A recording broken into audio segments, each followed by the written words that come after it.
نیک اولاد دنیا کے اندر اپنے ماں باپ کا نام روشن کرتی ہے اور بری اولاد اپنے ماں باپ کے لیے بدنامی کا باعث بنتی ہے. اور اگر اولاد نیک ہو تو مرنے کے بعد بھی فائدہ حاصل ہوتا ہے.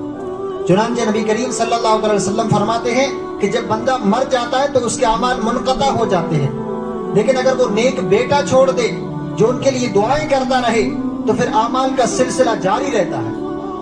اگر نیک اولاد دنیا کے اندر چھوڑ دی جائے تو پھر اس کا ثواب مرنے کے بعد بھی اپنے ماں باپ کو ملتا ہے، مرنے کے بعد بھی ملتا ہے. اولاد اگر نیک ہوگی تو نماز پڑھے گی، روزہ رکھے گی، حج بیت اللہ کرے گی، صدقہ خیرات کرے گی تو یقیناً اپنے ماں باپ کے لیے بخشش کی دعا کرے گی.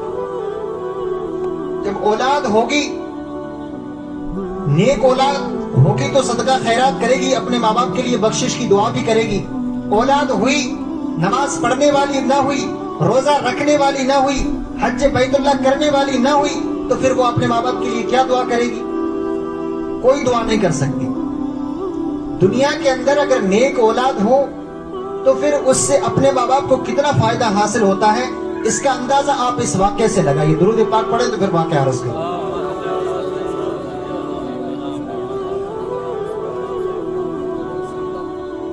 حضرت امام فخر الدین رازی رحمۃ اللہ تعالی علیہ اپنی تفسیر کبیر بسم اللہ شریف کے فوائد کے اندر یہ بات نقل فرماتے ہیں کہ حضرت عیسیٰ علیہ السلام نے ایک قبرستان سے ہو کر کے گزرے تو دیکھا کہ ایک قبر کے اندر ایک شخص کو عذاب ہو رہا ہے، ایک شخص کو قبر کے اندر عذاب ہو رہا ہے. تو آپ گزر گئے. چند دنوں کے بعد جب آپ واپسی کے موقع پر گزرے تو آپ نے دیکھا کہ جس قبر کے اندر جس بندے کو عذاب ہو رہا تھا، جب آپ واپس آئے تو دیکھا کہ اس کی قبر، جس کی قبر جہنم کا گڑھا بنی ہوئی تھی، اس کی قبر جنت کا باغ بن چکی. اس کی قبر جنت کا باغ بن چکی ہے. جس بندے کو عذاب ہو رہا تھا اس سے عذاب اٹھا لیا گیا ہے. تو حضرت عیسیٰ علیہ السلام نے یہ دیکھا تو حیران ہو گئے. فرمایا یا اللہ اس کا بھید مجھے بتایا جائے، اس کا بھید مجھے بتایا جائے. یہ کیا ماجرا ہے کہ میں چند دنوں بعد پہلے جب یہاں سے گزرا تھا تو اس وقت اس کی قبر کے اندر اس کو عذاب ہو رہا تھا، اور آج جس کی قبر جہنم کا گڑھا بنی ہوئی تھی اس کی قبر جنت کا باغ بن چکی ہے. تو اس وقت اللہ تبارک و تعالیٰ نے فرمایا اے عیسیٰ، یہ جب مرا تھا تو اپنی بیوی کی گود میں ایک چھوٹا سا بچہ چھوڑ آیا تھا. آج وہ بچہ 6-7 برس کا ہو گیا ہے. اس کی بیوی نے لے جا کر کے ایک مولانا صاحب سے کہا کہ مولانا صاحب اس کو اللہ کا پاک نام سکھاؤ، اللہ کا پاک نام سکھاؤ. تو وہ بچہ مولانا صاحب کے پاس جب پہنچا تو مولانا نے پڑھایا پڑھو بیٹا بسم اللہ الرحمن الرحیم.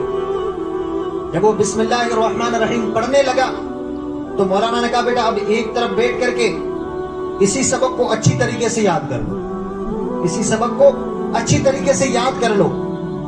تو اللہ فرماتا ہے کہ وہ چھوٹا سا بچہ تھا جو بار بار بسم اللہ الرحمن الرحیم پڑھ رہا تھا، بار بار مجھے رحمان اور رحیم پکار رہا تھا. تو میری رحمت نے یہ گوارا نہیں کیا کہ جس کے باپ کو میں زمین کے اندر عذاب دوں اور اس کی اولاد زمین کے اوپر مجھے بار بار رحمان اور رحیم پکارے. یہ میری رحمت نے گوارا نہیں کیا، میں نے اس کے باپ کو بخش دیا. ابھی صرف اس بچے نے بسم اللہ پڑھی ہے کہ عذاب میں مبتلا اپنے باپ کی بخشش کرا دی. جب وہ بچہ آگے پڑھے گا، جب قرآن شریف کی تلاوت کرے گا اور اس پر عمل کرنے کی بھی جب کوشش کرے گا، پھر یہ دعا کرے گا ربی جعلنی مقیم الصلاۃ ومن ذریتی ربنا وتقبل دعا.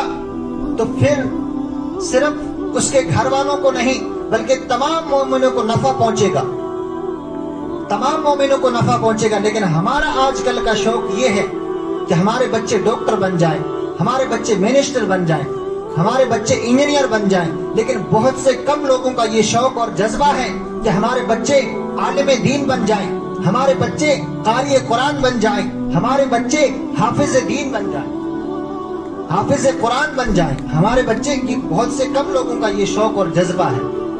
آپ کو پتہ ہے ایک بات عرض کرتا ہوں، اس سے ہمیں سبق حاصل کرنا چاہیے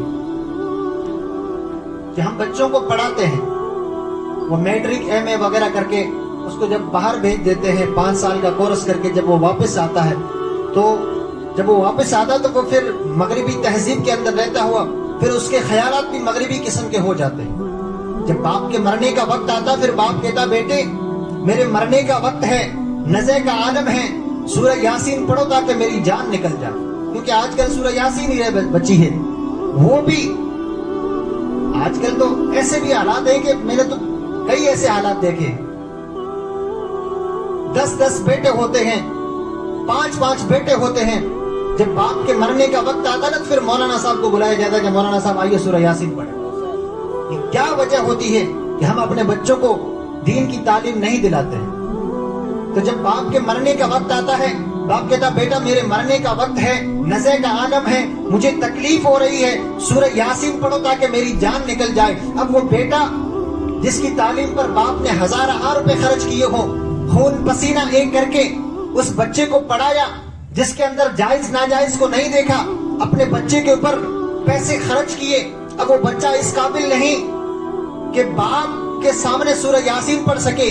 بیٹا کہتا ہے کہ بابا مجھے تو یہ بھی پتا نہیں کہ سورہ یاسین ہے کون سے بارے میں. یہ کس قدر افسوس کا مقام ہے اور یہ حالات جس سے ہم گزر رہے ہیں. بیٹا کہتا بابا مجھے تو یہ بھی پتا نہیں کہ سورہ یاسین ہے کون سے بارے میں. تو بتاؤ کہ جس کی تعلیم پر باپ نے ہزارہ روپے خرچ کیے ہو, وہ بچہ آج اس قابل نہیں کہ اپنے باپ کے سامنے سورہ یاسین پڑھ سکے. جب یہ بھی حالات گزر گئے, خیر پھر مولانا صاحب کو بلا لیا, سورہ یاسین پڑھ لی.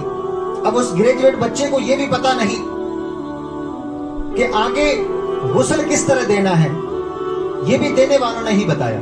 اور اکثر بیشتر یہ ہوتا ہے کہ غسل کوئی اور ہی دیتا ہے, اس کے رشتہ دار وغیرہ نہیں دیتے, کیونکہ انہیں پتہ ہی نہیں ہے نا, وہ تو پڑھیں گے ہی نہیں نا. اوپر سے تو تمہیں کوئی آ کر کے سکھائے گا نہیں. یہ کوئی میرے جیسا کوئی درویش فقیر بندہ ملا ہے کہ یار تمہیں سیکھنے کے لیے دن رات میں کوشش کرتا ہوں کہ تمہیں سکھانے کے لیے, لیکن کوئی بندہ آنے کو تیار نہیں. خیر جو آنے والے ہیں وہ سر آنکھوں پر آتے ہیں الحمدللہ. 15 سے 20 بچے جو بالغان ہیں دن میں کام پر جاتے ہیں اور شام کو پڑھائی بھی کرتے ہیں. ایسے بھی بندے ہیں. لیکن مسئلہ یہ ہے کہ ہمیں اپنے ماں باپ نے پالا, ساری زندگی پیسے کما کر کے ہمارے لیے مکان بنایا, ہمارے لیے ہماری شادی کی, ہمارے خرچے اٹھائے. آج ہم اس قابل نہیں کہ اپنے باپ کو غسل دے سکیں. آج پھر اس گریجویٹ بچے کو یہ بھی پتا نہیں کہ کفن پر کتنا کپڑا لگے گا اور دفن کا سنت طریقہ کیا ہے, پھر یہ بھی اس گریجویٹ بچے کو پتا نہیں ہے. تو میری ملت کے نوجوانوں عرض یہ کرنا چاہتا ہوں, ویسے وقت کافی ہو چکا ہے, عرض یہ کرنا چاہتا ہوں کہ اپنے بچوں کو ساتھ ساتھ جو دنیاوی تعلیم دے رہے ہیں اس کے ساتھ ساتھ دین کی تعلیم بھی ضروری ہے. جب دین کی تعلیم دیں گے تو پھر جب یہ باتیں آئیں گی. عرض یہ کر رہا تھا کہ حضرت ابراہیم علیہ السلام نے دعا کی, رب حب لی من الصالحین, اے میرے پروردگار عالم